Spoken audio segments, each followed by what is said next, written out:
George Soros es un multimillonario de origen húngaro, judío.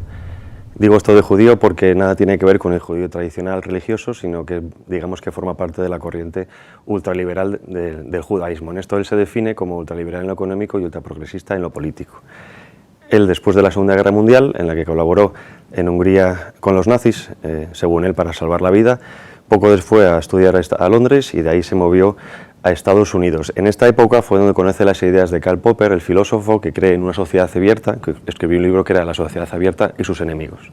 Él entendía, y hizo propias esas ideas, que la sociedad del futuro, la sociedad mundial, no tenía que haber fronteras, tenía que ser un libre tránsito entre personas, materiales, dinero, etcétera, etcétera, etcétera, que es, digamos, lo que estamos viviendo hoy en día. Al poco tiempo, en el año 92, siendo él muy joven, 42 años, gana sus primeros 1.000 millones de dólares especulando contra la libra esterlina, la británica, consigue hundir el banco británico a pesar de que inyectaron dinero en masa para poder solventar ese problema.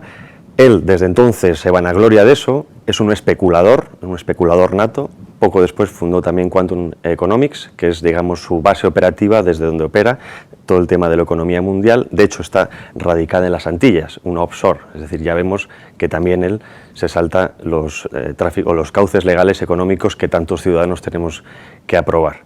Caso bastante conocido dentro del gremio financiero, por así decirlo, que es el caso de cómo George Soros quebró el Banco de Inglaterra. Sí, señores, un solo hombre fue capaz de mandar a la mierda la libra esterlina aprovechando un momento histórico concreto y una situación económica concreta a su favor. Cuando hablamos de George Soros es inevitable mencionar que estamos ante el rey de la inversión a la baja. Estamos ante un inversor el cual su filosofía es invertir cuando hay valores que están cayendo, que se están hundiendo en bolsa y sacar dinero a su costa. Hoy tenemos el caso de un hombre que apostó contra el banco de todo un país y ganó, y doblegó a ese banco, y mandó a la mierda la libra esterlina. La por entonces primera ministra del Reino Unido era Margaret Thatcher, que estaba absolutamente en contra de este sistema de tipo de cambio, pero también hay que mencionar que el Reino Unido atravesaba una muy mala situación económica, también con mucha inflación, con baja competitividad en las exportaciones, y esto,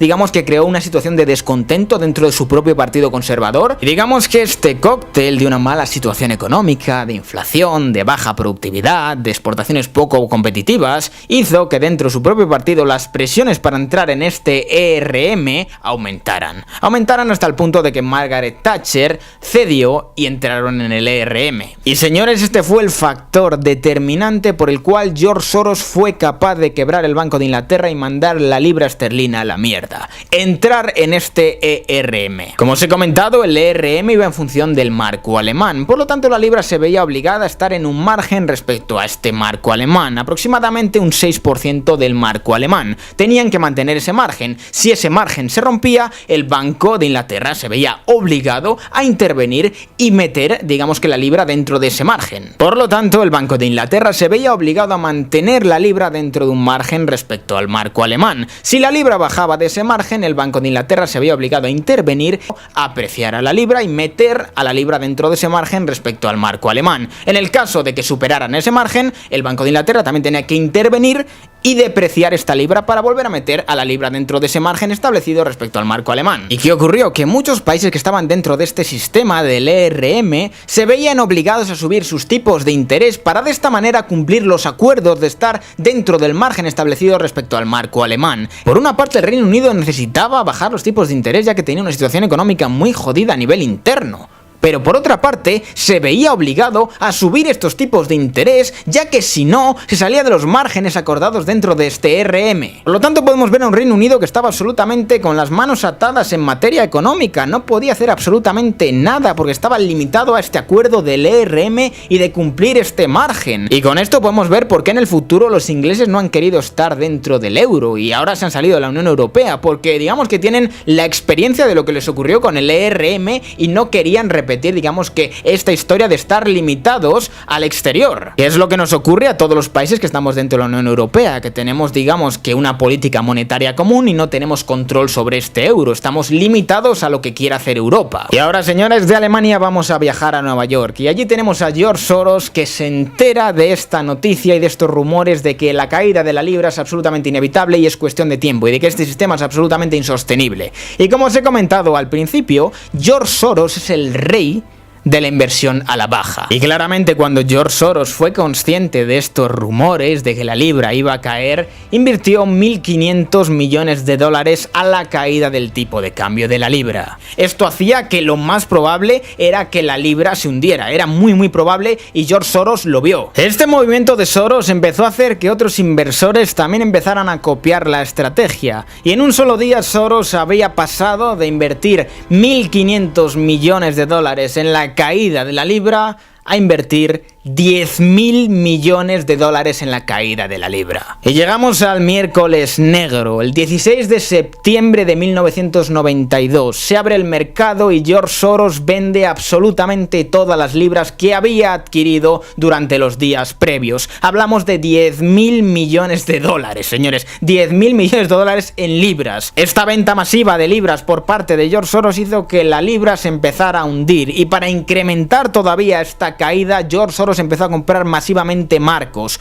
para de esta manera hundir todavía más la libra. Esta tremenda caída que estaba sufriendo la libra implicó que el Banco Central tuviera que intervenir a la libra para mantener a esta dentro del margen del ERM y no romper estos acuerdos, pero fue absolutamente imposible subir el valor de la libra. Era absolutamente imparable la caída de la libra. Además, los inversores, al ver esta tendencia bajista que estaba teniendo la libra, se apuntaron al festín de George Soros, y esto ya fue absolutamente inevitable. Debido a todo esto, la libra se fue absolutamente a la mierda y el Reino Unido se vio obligado a romper estos acuerdos del ERM, y George Soros en un solo día ganó 1.100 millones de dólares. Sí, señores, en un solo día se embolsó 1.100 millones de dólares, tumbando al Banco Central de un país. Desde entonces, al conseguir muchísimo dinero, estamos hablando de miles de millones, su fortuna se estipula en 32.000 millones de euros hasta hace poco, que donó 18.000 millones de euros al Open Society Foundation, que es la institución o una organización ONG supuestamente, que instauró él con el fin de proyectar esas ideas a nivel mundial. Él tenía la capacidad, por ser multimillonario, y creíamos que quería llegar a implantar unas ideas que él ha hecho propias. Él mismo se ve como un mesías. Desde que es bien jovencito, tenía unas ideas que quería llevar a cabo. Él cree, por así se definió en el Washington Post en una entrevista, que es un adelantado a su tiempo. Se quejaba en esta entrevista de que nadie le entendía, que no tenía amigos, que era una persona bastante solitaria y pues que se dedicaba al trabajo en cuerpo y alma. Todo esto se pasó, toda esta entrevista salió a la luz poco después de que hubiera una campaña de, digamos, acoso y derribo de George Soros, vino de Hungría, etcétera, etcétera, con todo el tema de los refugiados. Open Society Foundation, digamos que sirve, para que nos entendamos, al sistema angloamericano ultracapitalista, y se apoyan las instituciones de organismos, de países, como por ejemplo de Estados Unidos, para alcanzar estos objetivos, entre esos el USAID, que es como digamos el Departamento de Ayuda Exterior de Estados Unidos. También se sirve de otras ONGs, de otras fundaciones, implantadas en ciertos territorios que consiguen un poder político concreto, que desestabilizan los países y con el que es capaz de llegar a ciertos políticos. Esto, por ejemplo, lo hemos visto recientemente en Cataluña, que parece que siempre nos dijeron que era causa o culpa de Rusia, pero esto era precisamente la contrainformación que intentaban ellos introducir en los canales informativos para que no se supiera realmente quién estaba detrás. ¿Cómo lo han hecho? Precisamente Cataluña, desde hace 40 años, ya no es un régimen centrista, precisamente a través de las autonomías españolas, y consigue empezar a crear estructuras paralelas de Estado. Estas estructuras paralelas, lógicamente, tienen vida propia y buscan un objetivo que era la secesión de Cataluña. En este aspecto, a George Soros les interesa la destrucción de las identidades nacionales. Él mismo ha dicho, en el caso de Europa, que es necesario destruir las identidades nacionales europeas para conseguir el nuevo orden mundial. Vemos que este nuevo orden mundial está, digamos, ligado con eso que algunos comentan, por ejemplo, los Rockefeller, los Rothschild, del control económico total y absoluto. Es decir, que los gobiernos ya no sean soberanos, sino que vean sometidos a poderes económicos que sean manejados por unos pocos, y entre ellos él. Se dice que, lógicamente, gran parte de su éxito viene por esta unión entre los Rockefeller, los Rothschild, el apoyo económico que ha tenido detrás. Esto sé que suena muy conspiranoico, no te lo voy a negar, pero es que desde hace unos años, desgraciadamente, se ve que esto es un proyecto real que se está implantando y que no solo viene por parte de ciertos personajes como es George Soros o cualquier otro, sino que además viene avalado por instituciones supranacionales como por ejemplo son la ONU o la Unión Europea. De hecho, muchas de estas instituciones persiguen las políticas o las mismas políticas de George Soros. Vemos que hay un nexo de unión entre ciertos personajes a la hora, digamos, de dominar el mundo.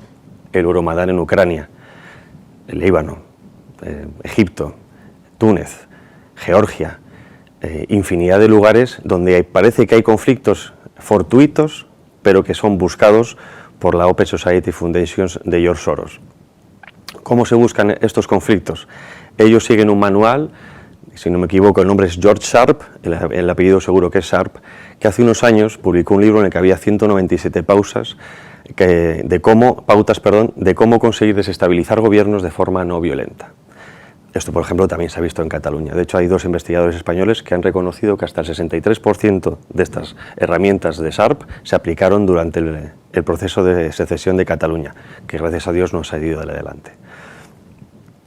Esto lo lleva, digamos que Open Society Foundations conecta con instituciones o crea organizaciones pantalla en todos los países en los que tiene interés y empieza a establecer relaciones. En este caso en el caso de Cataluña, por ejemplo, había una relación directa entre los intereses de la élite política de la región catalana con los intereses finales de la Open Society Foundations. Trabajaron mano a mano. De hecho, se ha demostrado que ha habido muchísimas cesiones de dinero, estamos hablando de millones de euros, por ejemplo, instituciones como Diplocat, DeporX Technologies, empresas que en un principio parecían que no tenían una relación directa con lo que estaba pasando, pero sí, en este caso Diplocat era el organismo que ha utilizado los políticos catalanes para expandir la idea de una Cataluña oprimida en una España antidemocrática que viola los derechos humanos por todo el mundo. Que esto empezó con Artur Mas, se empezó a potenciar y vimos los frutos con Puigdemont. Se dicen muchas cosas de George Soros, pero en el fondo es una persona, es decir, tiene sus sentimientos, tiene sus intereses. Muchas veces es cierto que el mensaje que propone es un mensaje que es difícil estar en contra. Protección de derechos humanos, protección de las minorías, promover la igualdad del ser humano, etcétera, etcétera. Pero esto lógicamente lo hace para intentar que su mensaje llegue a más gente, un mensaje buenista, pero después, como todo ser humano, siempre detrás hay una intención personal, una intención, digamos, en este caso, egoísta, que es conseguir lo que él quiere, que es la destrucción de las identidades nacionales para que el tránsito económico sea absoluto. No es fácil seguir este rastro, pero se ha demostrado poco a poco. Él, como he dicho antes, lo que quiere es potenciar ese lado angloamericano y hace todo lo posible para infectar el flujo de noticias para que nadie entienda de dónde viene. El caso, por ejemplo, es el de Rusia. Se ha dicho, por activa y por pasiva, la injerencia de Rusia en muchísimos gobiernos europeos. Y eso es cierto, que lógicamente a Rusia, cuanto más esté debilitada la Unión Europea, y en este caso la OTAN, mejor para él. Pero tampoco es cierto que a Putin en este caso le interese destruir Europa, porque es un mercado natural, lo que se llama la proyección de Eurasia. De hecho, precisamente por las sanciones que nos obligaron a imponer en Europa desde Estados Unidos contra la Rusia de Putin, España perdió más de 400 millones de euros, que si sumamos esos 400 millones de euros a los que se está perdiendo actualmente por el Tratado de Libre Comercio con Sudáfrica, con las naranjas, estamos viendo que se suponen casi 1.000 millones de euros en pérdidas a la agricultura española. Eso nuestra economía es difícil de soportar. ¿Cómo consigue desestabilizar los países George Soros, aparte de con la entrada de estas ONGs, digamos? Lo que busca son 4 puntos principales. Primero, crear una ilusión de que el gobernante es un mal gobernante. Esto pasó, por ejemplo, con Mariano Rajoy. Había que echar a Mariano Rajoy como fuera. Después, movilizar a la sociedad con una causa, ya sea ficticia, creada en laboratorio o real. Confrontar a la sociedad con las élites o, digamos, con sus gobernantes, que parezca que no es violento aunque luego sí sea violento. Y luego, por supuesto, todo esto conlleva a un enfrentamiento, que parece que no es violento, pero lo es. Es decir, en el caso, por ejemplo, político con Cataluña, que ahora estamos viviendo el caso del juicio por el 1 de octubre, vemos continuamente cómo los que están hablando dicen que era pacífico, que era pues democrático, etcétera, etcétera. Son palabras clave que parece que con eso van a acabar con toda disidencia, pero no es así. Porque al fin y al cabo ha habido una violencia en las calles, ha habido una violencia política, se ha extorsionado y se ha violado, digamos, el espacio personal de los agentes o los policías que también están yendo allí, se ha acosado a jueces, se ha acosado a personalidades, se ha acosado a periodistas, y entonces lo que se quiere es crear una disensión interna que permita después, por ejemplo, plantear soluciones a esos problemas previamente creados. En la política no hay nada fortuito, y desde que gobierna quien gobierna, esto se ve así. Nada es fortuito, nada de lo que nos pasa es de la noche a la mañana porque sí, todo es un plan proyectado. En el caso de Cataluña con España, lo que se busca es conseguir que una España sea federal, de hecho ya se está trabajando en ello, tanto el Partido Socialista de Pedro Sánchez, que es lo que proponía, como Ciudadanos, hace 2 años, de hecho Inés Arrimadas, antigua jefa de la oposición en Cataluña y ahora mismo diputada por Ciudadanos, decía que para Ciudadanos le interesa una España federal, que quiere la federación de España. Este proyecto de federación de España no es fortuito porque digamos que es un test para ver cómo después se puede federar Europa. La consecución de la Unión Europea, desgraciadamente, no es el libre comercio entre estados soberanos, sino la destrucción de estos estados soberanos para que la burocracia europea maneje a su antojo a las poblaciones.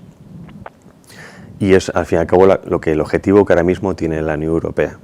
Por eso vemos cómo, en vez de echar hacia atrás con problemas como el Brexit, que fue una llamada de atención a la política europea, fue más un salto adelante. Se potenció más la inmigración masiva, se potenció más la inclusión económica de los países miembros, se potenció más la ideología de género, se potenció más todo tipo de leyes que destruyen o socaven la moral de un país. ¿Qué tiene que ver George Soros en la inmigración? George Soros quiere la destrucción de las identidades nacionales, y uno de los métodos para destruir estas identidades es destruir la homogeneidad racial o digamos social de los países. Con esto que no se me entienda como racista, sino quiero decir que históricamente los estados-nación se han conformado con poblaciones muy homogéneas racialmente o digamos genéticamente. En este caso, por ejemplo, España tiene casi hasta un 96% de igualdad de ADN mitocondrial con el resto de Europa. Es decir, que Europa es muy homogéneo precisamente a través de siglos de guerras, de invasiones, etcétera. Genéticamente es muy homogéneo. Y esto había que romperlo, como se rompe con la inmigración masiva. ¿Qué tiene que ver George Soros con esto? Se ha demostrado que George Soros ha financiado ONGs como Open Arms, entre muchas de ellas, que favorecen el tránsito ilegal de personas. Esto lo estamos viendo todos los días. La gente que viene, desgraciadamente, a buscar supuestamente un mundo mejor, lo que se encuentra es en muchas ocasiones un mundo peor del que venía. Se separa al inmigrante de su país de origen y se le fuerza a ir a un país que no tiene nada que ver con el suyo, por un supuesto mundo mejor, con el que tampoco se encuentra a gusto, no se encuentra incluido culturalmente. Esto también lo estamos viendo con musulmanes de segunda o tercera generación, como cuando se les pregunta si se sienten españoles o europeos, dicen que no, que ellos son musulmanes, tunecinos, etcétera, etcétera. Esta inmigración, además de servir para los intereses capitalistas ultraliberales, porque lo que hace es bajar el salario de los trabajadores nacionales, lo que crea también es un problema interno de cohesión social. En esta cohesión social vemos enfrentamientos entre clases sociales ricas, pobres, izquierdas y derechas, inmigrantes y nativos, es decir, cómo confrontar la sociedad, cómo atomizar la sociedad para que no pueda avanzar. Ese es el objetivo de personajes como George Soros y lo están consiguiendo.